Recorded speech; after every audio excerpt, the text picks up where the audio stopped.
Hey guys, Sausage here, and welcome back to the amazing game that is Loadout. Today, I'm going to give you a few tips and tricks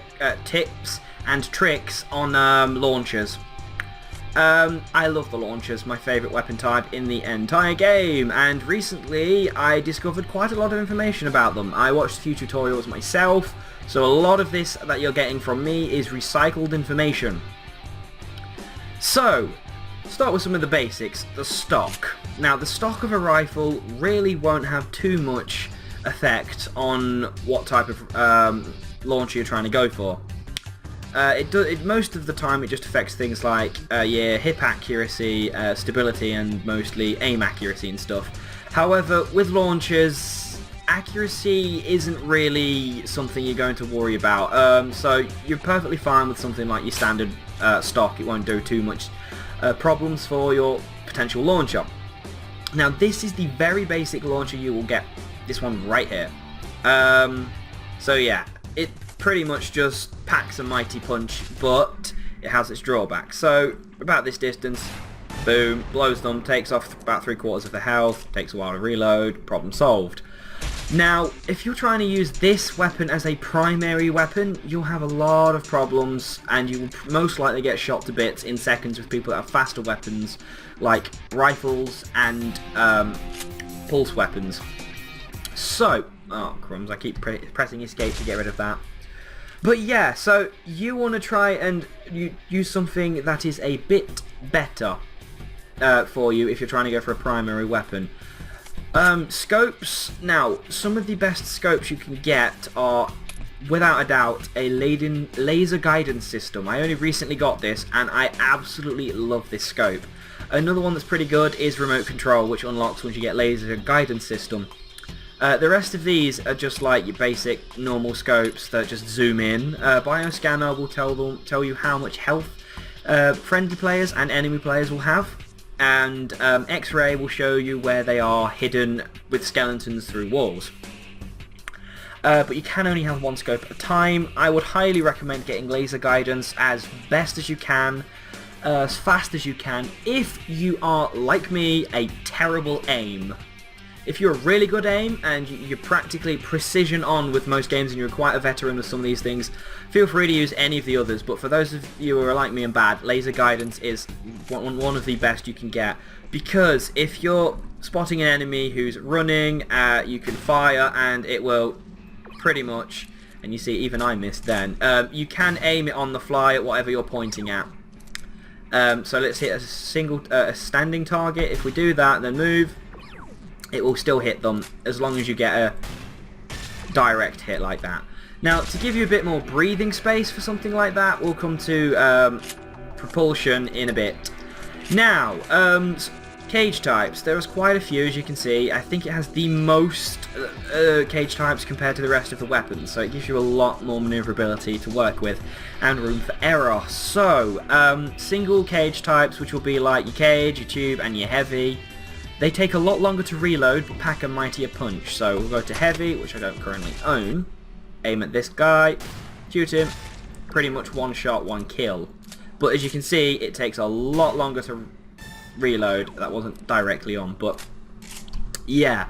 It takes a mighty punch, does the heavy one, but you have to bear in mind it's probably more based for a secondary type weapon. Using it as primary, you would have to use a lot of dodge capabilities in order to keep yourself alive. The multi-barrel ones, which is like tri-barrel, quad-barrel, pentabarrel, and hexabarrel, which is 6 mighty rockets. These are more probably, in my opinion, used for primary rocket launcher weapons. If you want to use it as your main base weapon, I'd probably go with something like this. However, the more you get, the more rockets you go for, the less damage you will have, but the higher fire rate. Now, that will pretty much mean if I go here and aim at this guy, I can fire like that with 6 rockets by hammering the button on a semi-automatic trigger, which is this. A lot of these triggers here are useful. Some, in my opinion, really, I can't find any use. a lot of them do affect your damage, so bear that in mind. So for example, a semi-auto gives me 17.1, however taking full auto gives me a higher rate of fire but a lower damage due to trying to balance it out. So all I need to do is hold my trigger down and it will do that. So yes. And that is possibly where stability will need to come into things if you're trying to go for one of those. So it would be something like an exhaust port you'd want to attach to it, which will give you a bit more of a stable thing. It will slow it down slightly, but things are a little more stable, so you can be a bit more accurate. However, one that I do highly recommend you getting is the salvo trigger, purely because if you're aiming down the sight while using a salvo trigger, every rocket converges where you're aiming, and they get 6 rockets in their face in one go. So charge it all up, aim at your target, let go, 6 rockets, and boom. Now again, with rockets like this, if you're not very accurate and you don't hit your target bang on, you won't do a single bit of damage to them. And that's where that becomes a pain in the butt. So, you now have your payload. Now your payload is completely up to you. This will match your playstyle and whatever the situation is per map. If you like being a healer, I highly recommend using health or juice, which will buff them and give them extra speed and strength. Tesla is really useful against people that like having shields on them. It does extra damage to them. It also is really useful if they like to group each other. So in a group situation like Blitz, where they're stood on a platform, Tesla's recommended. Pyro can be really useful if you like to fire and forget and burn your enemy to death. That's one of the most useful things you can have. So really that's up to you. Another thing I'd like to mention is Pyro is damage over time and Slug is insta damage. Now, yes, that does say that I get 57 damage, but if I show you, compared to how much it did before, let's aim at you, you notice it did considerably less instant damage, and now it will burn them until pretty much it matches the one previously, and there you go. So if you can get them, it will kill them in one go. Another thing to note, fire will last longer the more powerful your weapon is.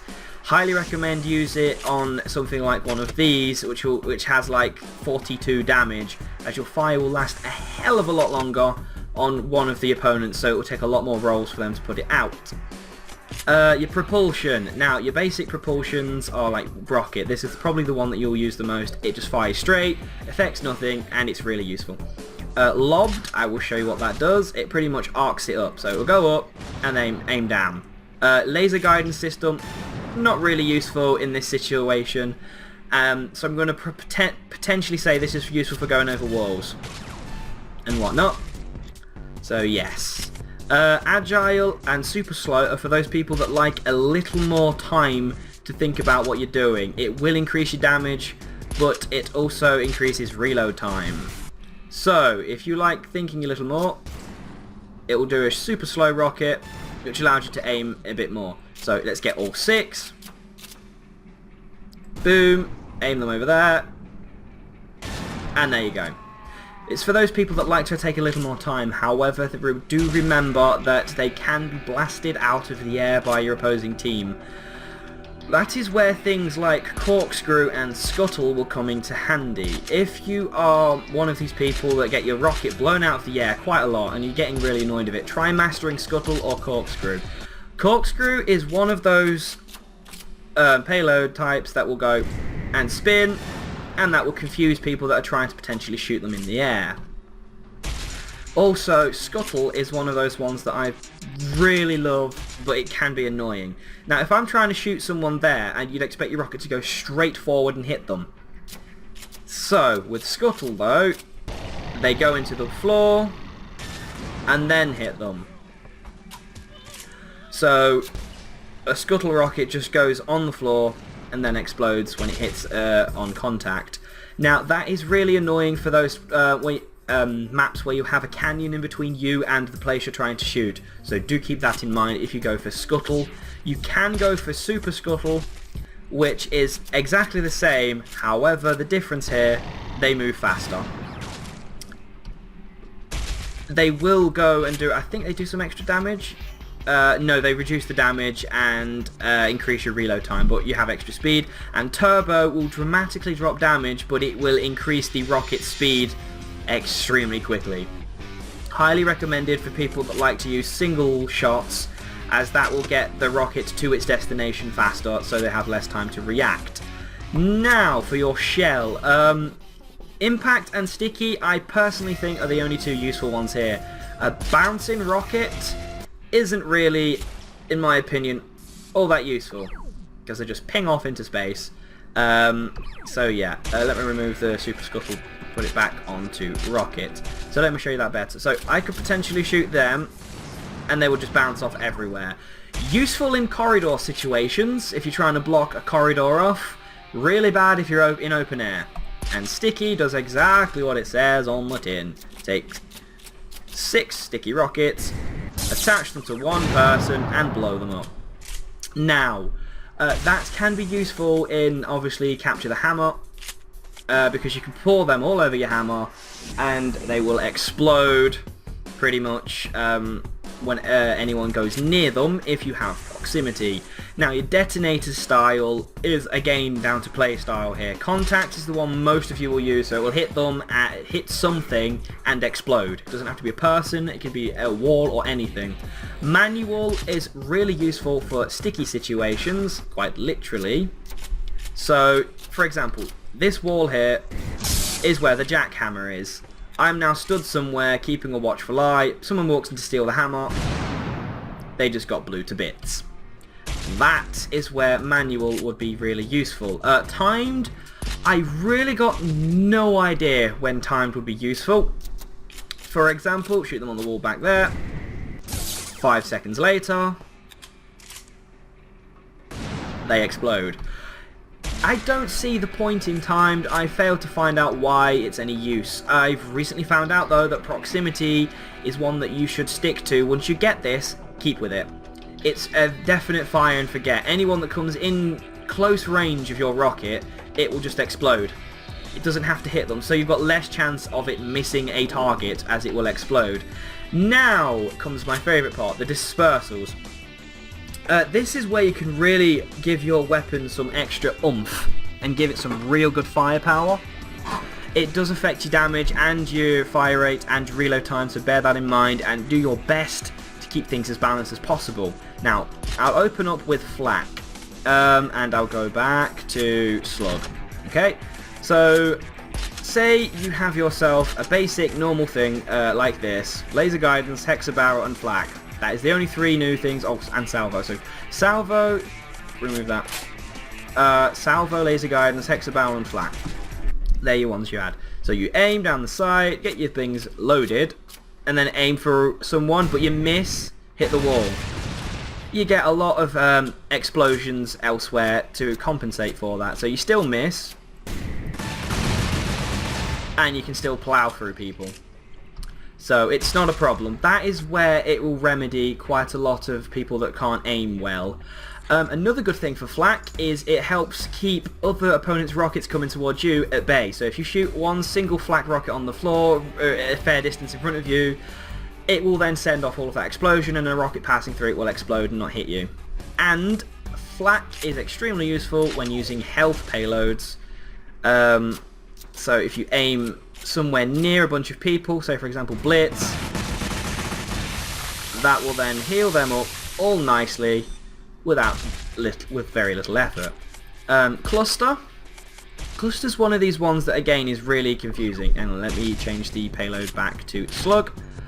It's a bit confusing. I'd probably say it's more for corridor based things, so you aim it and then it'll explode. So if you're trying to block a corridor off, you would potentially, I would say, set that up and it will do that. Another thing that would be really useful for cluster is if you go here, go to sticky, and then you would aim it, say, on a wall, wait for someone to walk past that wall, and then explode it manually. And then it will pour them with a load of cluster bombs. Again, you can get different forms of clusters, so you can have extra wide clusters, quad cluster, or just a basic cluster. Extra wide cluster just means that they will disperse over a wider area. If I shoot up there without aiming down the sight, they'll shoot like that, then they'll disperse over a larger area than previously. So yes, that is pretty much most of the things you can do with the explosives. Well, with launchers in general. I'm hoping that's given you some useful ideas and some insights into some weapons that you might want to make with launchers. Now I'll give you a couple of ideas that you might like. Salvo trigger, go for Tesla, go for flak, hexabarrel, laser guidance. Think of a blitz situation. They're all waiting there to capture the control point. You walk up slowly and blast them. And then you get surrounded in a load of electricity. Especially if you find a lot of shielded targets there. That will do a huge amount of damage to shielded targets. So there's an idea for you. And I will now show you the remote control because I forgot to show you that previously. So for example, go for a heavy barrel potentially, or a tube. Then go for something that's super slow maybe to give them extra power and explosive, and then we'll pick that.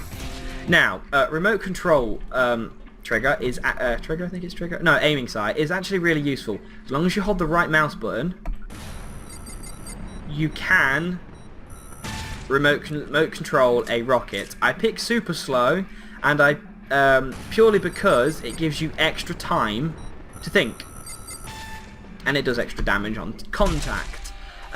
You can use normal. You can use a normal one, or a, I don't know, I've never tried corkscrew or anything like that, but if you can use a normal type if you wish. You can also have a sticky and a manual. So, for example, you could potentially shoot this. This is the normal speed, stick it to someone, and then the next time you fire a rocket, it will explode the previous person, and then this rocket goes off. And then you can blow them whenever you wish. So yes, that's remote control. Bioscanner, I'll quickly show you what that is. Go back to something useful. Let's try quad barrel. Yep, there we go. Test, bioscanner. I mentioned this previously. Look down the sights and it will show enemy health. So, load them up. Fire. And there you go. And obviously it shows you how their health goes. So you don't need to be doing damage to your enemy to know how much health they have left. You could look at them and see which one has the less health and make a decision on the fly as to which targets to go after. I would advise going for the lower health targets first, as that will then give you less targets to aim for later on in a fight situation. So, rocket launchers are really useful. Highly recommend, like I said, sticking with maybe tri-barrel, quad barrel, or even any of these two. If you're going for a primary weapon for a launcher, I wouldn't recommend using single rockets for launchers as a primary weapon, but each to their own. However, I do always highly recommend getting the salvo trigger as fast as you can if you are trying to go for one of the multi-barrel things, as well as the laser guidance system for those that can't aim properly. I have been Sausage. This has been Loadout tips and hints for getting a better launcher. And I'll catch you all next time for the next one, which will be, when I find where to look, I'll go for the beam. I'll talk about the beam. Okay guys, catch you all next time. Take care, and goodbye.